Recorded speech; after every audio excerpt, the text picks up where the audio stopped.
லக்னத்திற்கு 8ஆம் அதிபதி 12ஆம் இடமான விரயஸ்தானத்தில் இருந்தால் விபரீத ராஜயோகம் உண்டு. ஆன்மீக ஈடுபாடு இருக்கும். சிலருக்கு ஆன்மீக துறையிலும் உத்தியோகம் அமையும். தனவரவை ஏற்படுத்தும். அசுப கிரகங்களின் தொடர்பு ஏற்பட்டால் வியாதியை உண்டு பண்ணும். சிலருக்கு நீர், புகை, தூசி, மாசுபட்ட காற்று இவற்றால் நோயும் கண்டமும் ஏற்படும். சிலருக்கு புத்திர தோஷத்தையும் ஏற்படுத்தும். சில சமயங்களில் வறுமையையும் ஏற்படுத்தும். நேரம் தவறி சாப்பிடுவர். சிலர் நள்ளிரவு நேரத்தில் அகால போஜனம் செய்வர். கெட்ட வழிகளில் பணச்செலவை ஏற்படுத்தும். சிறிது ஆயுள் தோஷத்தையும் ஏற்படுத்தும்.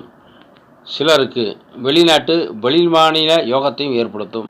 கால்களில் வலியை ஏற்படுத்தும். தூக்கத்தை கெடுக்கும். கண் நோயை ஏற்படுத்தும். திடீர் மருத்துவ செலவுகளையும் உருவாக்கும். சிலருக்கு அதிகப்படியான செலவாகவும் இருக்கும்.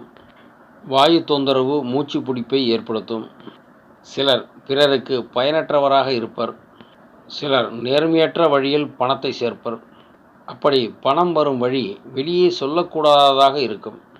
இவை பொதுவான பலன்களே.